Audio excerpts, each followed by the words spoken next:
Hello दोस्तों, नमस्कार and welcome to A1 E-लर्निंग्स। दोस्तों, आज इस वीडियो में हम लोग पढ़ेंगे मौर्योत्तर काल से संबंधित महत्वपूर्ण क्वेश्चन। मौर्य काल के विघटन के पश्चात जिन वंशों का उत्थान हुआ या उदय हुआ उनसे संबंधित जो महत्वपूर्ण क्वेश्चन है उन क्वेश्चन को हम लोग पढ़ेंगे आज इस वीडियो में। और अभी तक हमारे चैनल को सब्सक्राइब नहीं किया तो प्लीज़ सब्सक्राइब कर लीजिए। उसके पास में एक बेल आइकन होगा, उसे प्रेस कर लीजिएगा, जिससे हमारे नोटिफिकेशन आपको समय पर प्राप्त होते रहें। दोस्तों, वीडियो को पूरा ज़रूर देखें। ये वीडियो सीरीज़ है प्राचीन काल से संबंधित। इसके बाद हम लोग मध्यकालीन इतिहास पढ़ेंगे, उसके बाद आधुनिक इतिहास पढ़ेंगे, जो कि लेखपाल, यूपी पुलिस और अन्य एग्ज़ाम्स के लिए महत्वपूर्ण होंगे जिनमें इतिहास पूछा जाता है। और ये हमारा शायद इस सीरीज़ का 5वां या 6वां वीडियो है।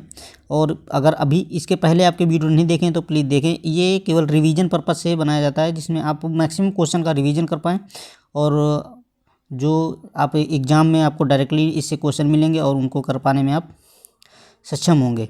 तो हम लोग चलेंगे अपने पहले क्वेश्चन पे। हमारा पहला क्वेश्चन है, प्रथम ईरानी शासक जिसने भारत के कुछ भाग को अपने अधीन कर लिया था, निम्न में से कौन सा था? प्रथम ईरानी शासक कौन था जिसने भारत के कुछ भाग को अपने अधीन कर लिया था? तो इसमें बताना है साइरस थे या कोम्बिसिस थे या डेरियस प्रथम थे या जेर्सियास थे। तो इसका सही आंसर होगा ऑप्शन सी, डेरियस प्रथम। जिन्होंने भारत के कुछ भाग को अपने अधीन करा था, ये प्रथम ईरानी शासक थे। तो इसका सही आंसर होगा ऑप्शन सी, डेरियस प्रथम। आपको ये भी याद रखना है ये कौन से शासक थे, ईरानी। तो अगर किसी ईरानी शासक का नाम पूछा जाता है तो डेरियस प्रथम थे। नेक्स्ट क्वेश्चन हम लोग देखेंगे, कुषाण शासक कनिष्क का राज्याभिषेक किस सन में हुआ? तो जो कुषाण शासक थे कनिष्क, जो कुषाण वंश से संबंधित थे कनिष्क, इनका राज्याभिषेक कब हुआ था? तो इसका सही आंसर होगा ऑप्शन डी, 78 ईस्वी में कुषाण शासक कनिष्क का राज्याभिषेक किया गया था। तो इसका सही आंसर होगा ऑप्शन डी। अब हम लोग देखें नेक्स्ट क्वेश्चन हमारा है, निम्नलिखित में से अशोक द्वितीय किसे कहा जाता है? अशोक द्वितीय कहा जाता है कनिष्क को। इसका सही आंसर होगा option C, Kanishka. Next question हमारा है, निम्नलिखित में से किस चीनी सेनापति ने कनिष्क को पराजित किया था? तो कौन सा ऐसा चीनी सेनापति था जिसने कनिष्क को पराजित किया था? तो वो थे पांचाऊ। ऑप्शन ए इसका सही आंसर है, पांचाऊ। नेक्स्ट क्वेश्चन हम लोग देखेंगे, भारतीयों के लिए सिल्क मार्ग किसने आरंभ करवाया था? तो ये जो सिल्क रूट आरंभ करवाया था ये कनिष्क ने करवाया था। तो इसका सही आंसर होगा option A, Kanishka. Next question हमारा, कनिष्क की राजधानी क्या थी? जो कनिष्क राजा थे कुषाण वंश के, जो इनका राज्याभिषेक 78 ईस्वी में किया गया था, और इनकी जो राजधानी कौन थी? तो इसका सही आंसर होगा ऑप्शन ए, पुरुषपुर इनकी राजधानी थी। तो ऑप्शन ए इसका सही आंसर होगा।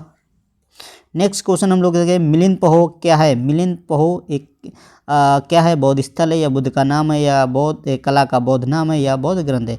तो जो मिलिंद पहो है ये बौद्ध ग्रंथ है। इसमें बौद्ध धर्म के बारे में दिया गया है, तो ये बौद्ध ग्रंथ है। इसका सही आंसर होगा ऑप्शन डी। कौन सी कला शैली भारतीय और यूनानी ग्रीक कला शैली का सम्मिश्रण है? इसमें से बताना है कौन सी कला शैली है जो कि यूनानी और भारतीय शैली का मिश्रण है। तो ये है गांधार। ऑप्शन सी इसका सही आंसर होगा। यूनानी और मथुरा जो शैली थी उसको मिलाकर बनाई गई थी गांधार शैली। इसका सही आंसर होगा ऑप्शन सी। काव्य शैली का प्राचीनतम साक्ष्य किसके अभिलेख में मिलता है? जो काव्य शैली थी उसका जो प्राचीनतम साक्ष्य है किस अभिलेख से मिला है? तो इसका सही आंसर होगा ऑप्शन ए, रुद्रदामन का जूनागढ़ अभिलेख जो हुआ था उससे हमें प्राचीनतम साक्ष्य मिलते हैं काव्य शैली के। नेक्स्ट क्वेश्चन है हमारा, किस वंश के शासक ने ब्राह्मणों और बौद्ध भिक्षुओं को कर मुक्त ग्राम देने की प्रथा आरंभ की? तो जो भिक्षुओं को कर मुक्त ग्राम देते थे, तो किस वंश ने ऐसा शुरू किया था ब्राह्मणों और भिक्षुओं को देने के लिए? तो ये शुरू किया था ऑप्शन ए, सातवाहन वंश के राजा जो थे उन्होंने ब्राह्मण और बौद्ध भिक्षुओं को कर मुक्त ग्राम देने की प्रथा आरंभ करी थी। इसका सही आंसर होगा ऑप्शन ए। नेक्स्ट क्वेश्चन हम लोग देखेंगे, शक संवत किसने और कब प्रारंभ किया था? जो शक संवत था वो कब आरंभ हुआ था? तो इसका सही आंसर होगा शक संवत जब कुषाण का राज्याभिषेक जिस वर्ष हुआ था उसी समय को शक संवत कहा जाता है और इन्होंने कनिष्क ने ही इसका प्रतिपादन किया था शक संवत का। तो ये है 78 ईस्वी में कनिष्क ने। तो ऑप्शन डी इसका सही आंसर होगा। नेक्स्ट क्वेश्चन हम लोग देखेंगे, निम्न में से कौन सा स्थान सातवाहनों की राजधानी था? सातवाहनों की राजधानी थी प्रतिष्ठान। इसका सही आंसर होगा ऑप्शन ए प्रतिष्ठान। सातवाहनों की राजधानी, कनिष्क की राजधानी थी पुरुषपुर और सातवाहनों की थी प्रतिष्ठान। राजधानी पूछी जाती हैं ज़्यादातर राज्य, ये जो इनके राज्य हुए जहाँ के शासक हुए उनसे संबंधित।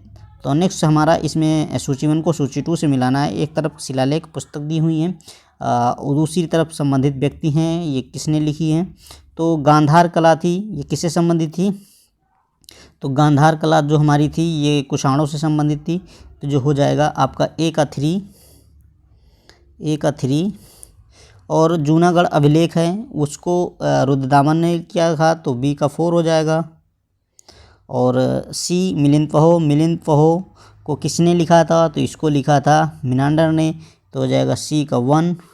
और डी तक्षशिला, ये हो जाएगा पथिक, इसका डी का 2 हो जाएगा।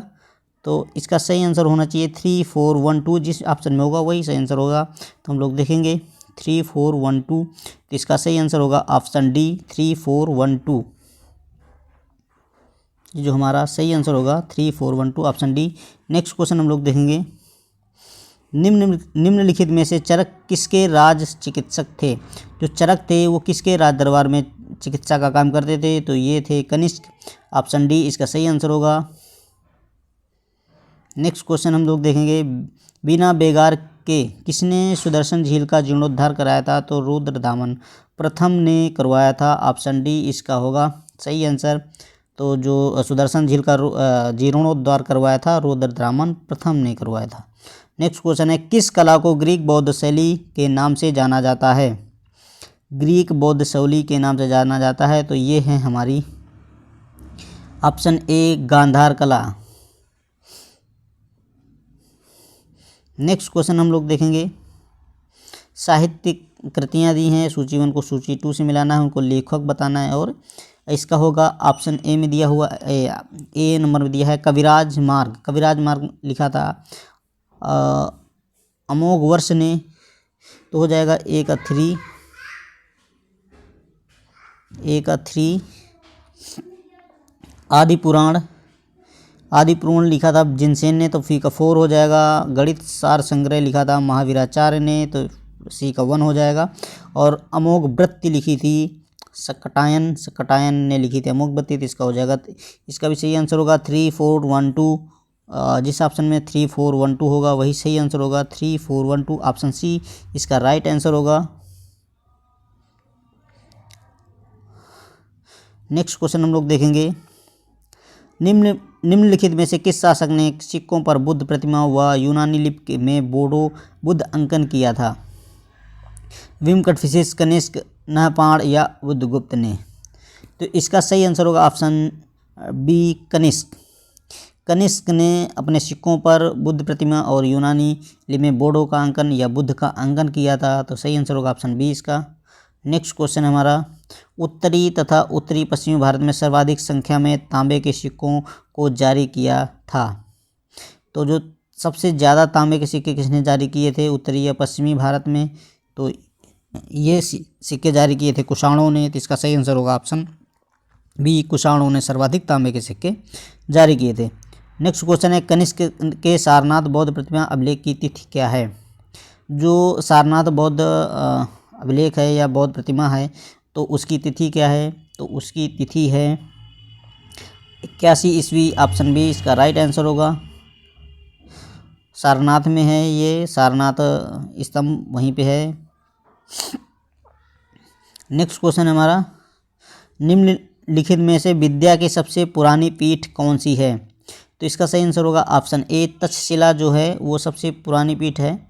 ऑप्शन ए नालंदा, ये हमारे बिहार में है, इसका समुद्रगुप्त ने किया था। और इस विक्रमशिला है, इसको धर्मपाल ने किया था, बनवाया था। और तक्षशिला ये सबसे पुरानी पीठ है। ऑप्शन ए इसका सही आंसर होगा। नेक्स्ट क्वेश्चन हम लोग देखेंगे, विक्रम संवत कब से प्रारंभ हुआ?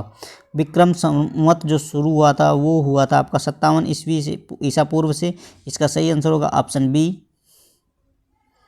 जो विक्रम संवत था, शक संवत आपका 78 ईस्वी से शुरू हुआ था और जो आपका विक्रम संवत है वो 57 ईसा पूर्व से शुरू हुआ था। सही आंसर ऑप्शन बी होगा। नेक्स्ट क्वेश्चन देखेंगे हम लोग, निम्नलिखित शासकों में से किसके लिए एका ब्राह्मण प्रयुक्त हुआ था? एका ब्राह्मण किसके लिए प्रयुक्त किया गया था? तो एका ब्राह्मण प्रयुक्त किया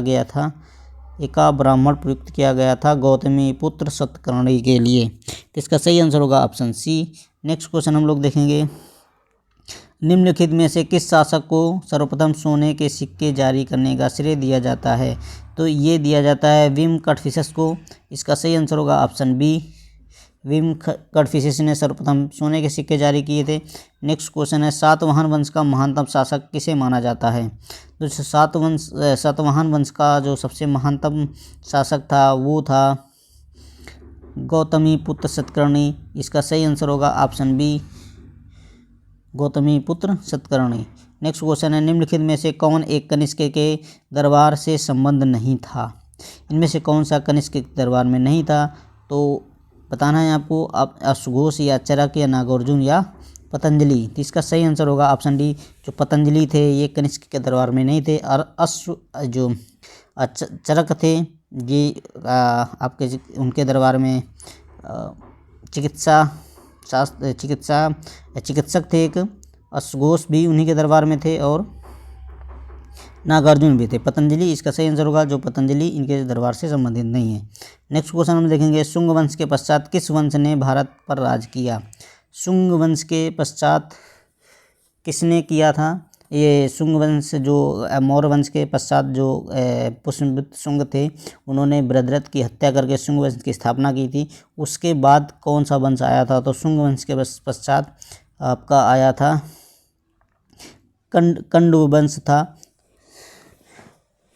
कंड वंश स्थापित हुआ था। तो इसका सही आंसर होगा ऑप्शन सी, कंड वंश। नेक्स्ट है, सिमुक निम्न में से किसका संस्थापक था? चेर, चोल, पांड्य या सातवाहन? तो जो सिमुक था ये सातवाहन वंश का संस्थापक था। तो सही आंसर होगा सातवाहन वंश। नेक्स्ट क्वेश्चन है, प्राचीन काल के भारत पर आक्रमणों के संबंध में निम्नलिखित में से कौन सा एक सही कालक्रम मतलब कालानुक्रम है?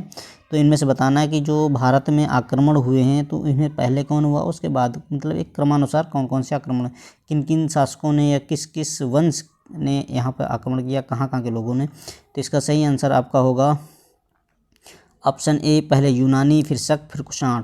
पहले यूनानियों ने किया, फिर शकों ने किया, फिर कुषाणों ने किया। तो इसका सही आंसर होगा ऑप्शन ए।